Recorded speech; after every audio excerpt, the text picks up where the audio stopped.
काफी सारे सवाल है जिनका जवाब इस वीडियो के अंदर दिया जाएगा, तो आपका भी क्वेश्चन हो सकता है इस वीडियो के अंदर। वीडियो पूरा देखना, फिर कमेंट करते रहना नहीं तो कि मैंने क्वेश्चन पूछा था बताया नहीं आपने।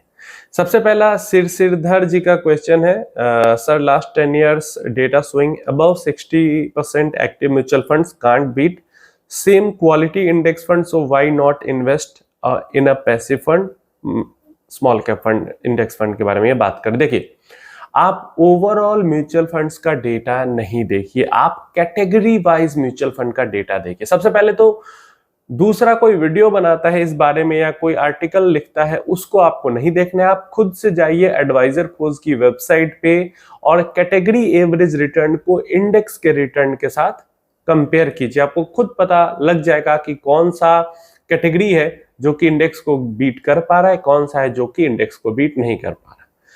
स्मार्ट बीटा फंड्स की बात करते हैं, जो स्ट्रेटजी इंडाइसेस है वो डेफिनेटली बेटर है, इसमें कोई शक वाली बात नहीं है नॉर्मल इंडेक्स से।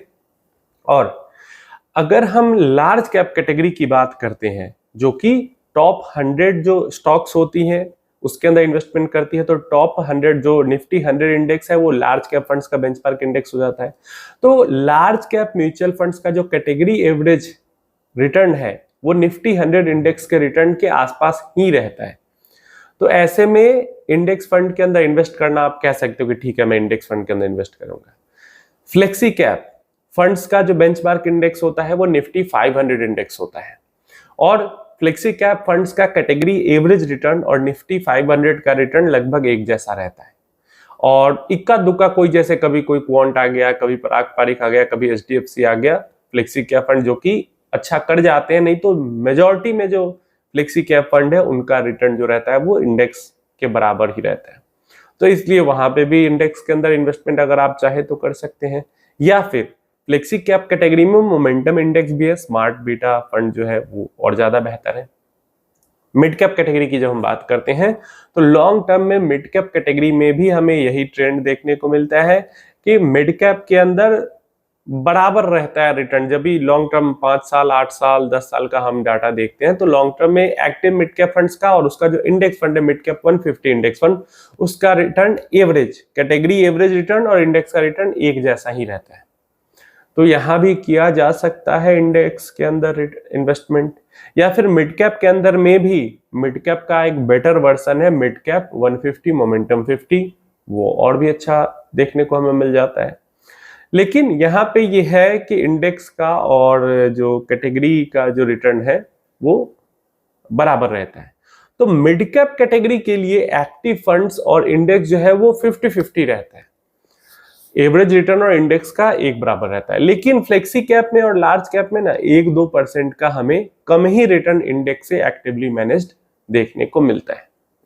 तो इसलिए मेजॉरिटी में अगर ओवरऑल डेटा हम देखते हैं तो हमें देखने को मिलता है कि एक्टिव जो फंड्स है मेजॉरिटी में वो बीट नहीं कर पाते इंडेक्स फंड को। लेकिन जब हम अलग अलग देखते हैं डेटा तो हमें ऐसा देखने को मिलता है। जब हम स्मॉल कैप इंडेक्स का डेटा देखने जाते हैं तो हमें ये दिखता है कि अगर पिछले 8 साल का भी डेटा हम देखते हैं तो हमें दिखता है कि 2 से 3% का अंतर है small cap, active small cap funds के कैटेगरी एवरेज रिटर्न में और स्मॉल कैप इंडेक्स के रिटर्न में। स्मॉल कैप 250 इंडेक्स का 16% का रिटर्न आपको दिखता है, तो जो एक्टिव फंड्स है उसका कैटेगरी एवरेज रिटर्न 18.5-19% के पास दिखता है। तो जब 2-2.5% का हमें साफ क्लियर डिफरेंस दिख रहा है तो हम क्यों इंडेक्स के अंदर इन्वेस्टमेंट करने जाएंगे? तो आपको अलग अलग कैटेगरी को लेकर डेटा को देखना है कि क्या वो कैटेगरी का एवरेज रिटर्न इंडेक्स को बीट कर पा रहा है। अगर कैटेगरी का एवरेज रिटर्न इंडेक्स को बीट कर पा रहा है तो एक्टिव फंड्स बेटर हो जाते हैं फिर, और अगर नहीं बीट कर पा रहा है तो फिर इंडेक्स फंड बेटर हो जाते हैं। इस तरीके से डिसीजन लेना चाहिए। कोई कुछ आर्टिकल लिख दे रहा है, कोई कुछ वीडियो बना दे रहा है, उसमें पूरा डेटा आपको नहीं मिलता है। खुद से ये डेटा आप जाके एडवाइजर खोज वेबसाइट पे स्टडी कर सकते हैं। कैलाश महाजन जी का क्वेश्चन है, सर मैंने SBI small cap, HDFC small cap, Tata small cap, SBI कंट्रा, HDFC flexi, Nippon power and infra, quant small cap में टोटल 7 लाख इन्वेस्ट किया है। 30 महीने से 2 साल से इन्वेस्ट किया हुआ है। तो अगर 2 साल से आपने इन्वेस्टमेंट किया हुआ है लगभग, तो निगेटिव में तो नहीं होना चाहिए आपका पोर्टफोलियो। पॉजिटिव ठीक है, बहुत ज्यादा कुछ तोड़फोड़ रिटर्न नहीं होगा, लेकिन पॉजिटिव या फ्लैट तो रहना चाहिए, निगेटिव में नहीं रहना चाहिए अगर 2 साल से भी आप इन्वेस्टमेंट कर रहे हो तो। अब सवाल यहाँ पे इनका ये है कि लेकिन मुझे अभी 31 अगस्त से पहले अर्जेंट सब बेचना है, तो क्या मुझे 31 अगस्त तक रुकना चाहिए या नहीं? अब देखिए ये बहुत बड़ी प्रॉब्लम है, बहुत बड़ी, मतलब बहुत बड़ी नहीं, सबसे बड़ी प्रॉब्लम इन्वेस्टर की यही है। इन्वेस्टर अपने लॉन्ग टर्म इन्वेस्टमेंट में और शॉर्ट टर्म इन्वेस्टमेंट में अंतर ही नहीं समझ पाते हैं। अगर ये 7 लाख रुपए की जरूरत आपको थी 2 साल बाद, तो आपने क्यों स्मॉल कैप, आप इक्विटी में ही क्यों एंट्री किए? पीछे का रिटर्न देखकर आपको तो इक्विटी में ही एंट्री नहीं करना चाहिए था। ये सबक मिल रहा है आपको, याद रखना, और बाकी लोगों के लिए भी ये सबक है। इस वीडियो को देखकर आप समझ लो कि आपने 15 साल, 12 साल, 10 साल का इन्वेस्टमेंट सोचकर इन्वेस्टमेंट स्टार्ट तो कर लिया, लेकिन 2 साल में ही आपको पैसे की जरूरत हो गई।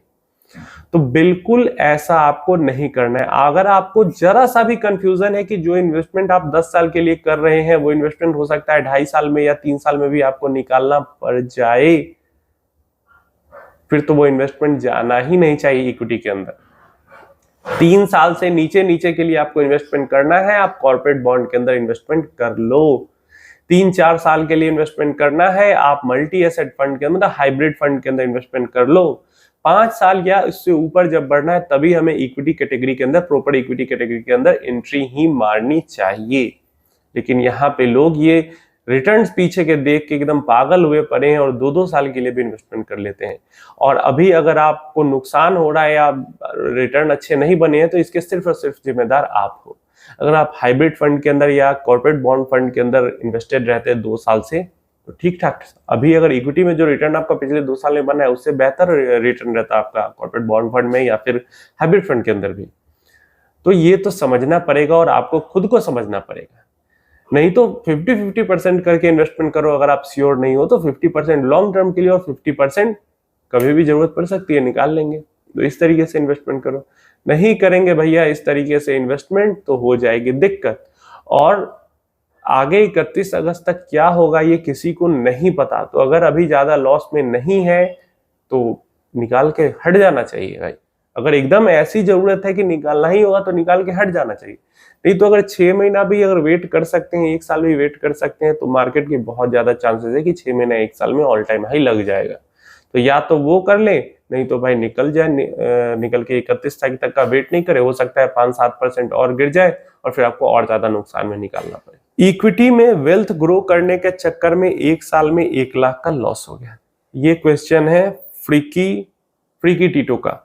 अब देखिए, सबसे पहले तो 1 लाख का लॉस हुआ नहीं है, ये अनरियलाइज्ड लॉस है। जब आप इसको बुक कर लेंगे, आप अपना पैसा विड्रॉ कर लेंगे, तब आप लॉस को बुक हो जाएगा।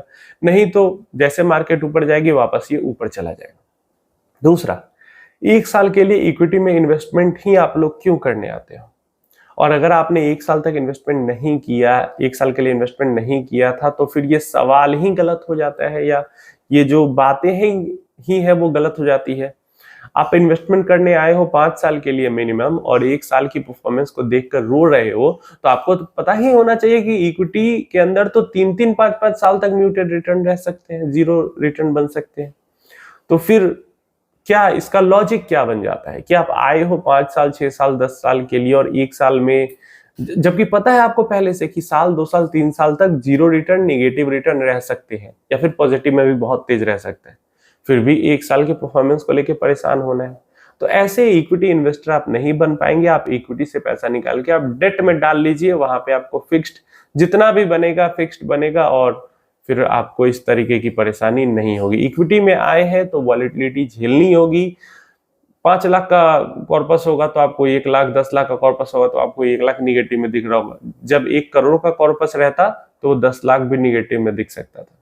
तो परसेंटेज टर्म्स में आप इसको देखिए कि कितना लॉस प्रॉफिट हो रहा है। 1 लाख, 10 लाख, 50 लाख के चक्कर में नहीं पड़ना है, और बिल्कुल ध्यान रखना है इक्विटी में एंट्री ही नहीं लेनी है। वैसे काफी सारे लोगों को तो ये सबक मिल चुका होगा कि 5 साल से कम का इन्वेस्टमेंट है तो प्रॉपर इक्विटी के अंदर एंट्री ही नहीं लेनी है, और 3 साल से कम का इन्वेस्टमेंट है तब तो डेट में ही रहना है, हाइब्रिड में भी नहीं घुसना है। अखिलेश चंद्रा जी का क्वेश्चन है, sir please tell whether ICICI Prudential equity and debt and ICICI Prudential monthly asset fund दोनों में एक साथ एसआईपी चलाई जा सकती है। Also tell how much overlapping between this funds. अब देखिए ये दोनों के दोनों फंड्स हाइब्रिड कैटेगरी के हो जाते हैं।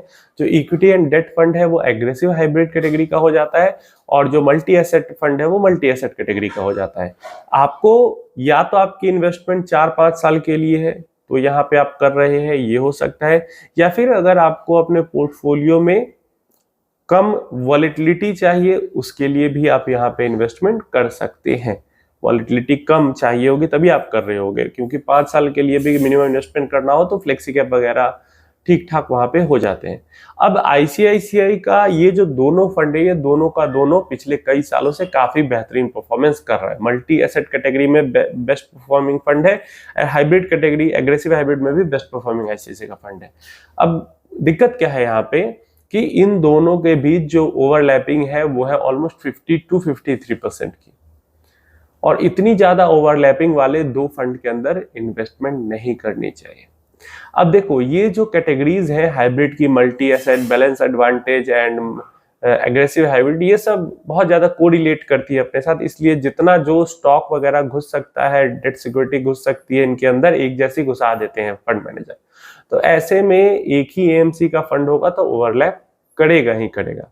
हाँ, अगर आपको एग्रेसिव हाइब्रिड में करना ही है तो इसके अलावा बैंक ऑफ इंडिया का भी ठीक ठाक कर रहा है एग्रेसिव हाइब्रिड, या एडलवाइज का भी एग्रेसिव हाइब्रिड अच्छा कर रहा है। लेकिन मल्टी एसेट में तो आपको या तो क्वांट या तो आईसीआईसी, बाकी सब बहुत ही ज्यादा कम रिटर्न्स दे रहे हैं इनसे।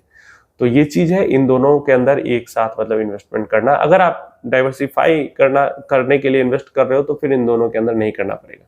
कोशिश कीजिए कि ओवरलैपिंग 40% से कम हो, मतलब 40% से नीचे कम से कम ओवरलैपिंग रहे। 60% तो पोर्टफोलियो अलग अलग रहे दोनों का, 50% ज्यादा लो एक जैसा ही, तो फिर क्या फायदा दो फंड के अंदर इन्वेस्ट करने का, एक ही फंड के अंदर कर लो। तो ये है, उम्मीद है इन्फॉर्मेशन हेल्पफुल होगी। आपके भी क्वेश्चन क्वेरीज हैं तो नीचे कमेंट बॉक्स में पूछ लेना, या फेसबुक पे भी आ सकते हो, डायरेक्टली मैसेज करके बात कर सकते हो। डिस्क्रिप्शन बॉक्स में फेसबुक पेज का लिंक है।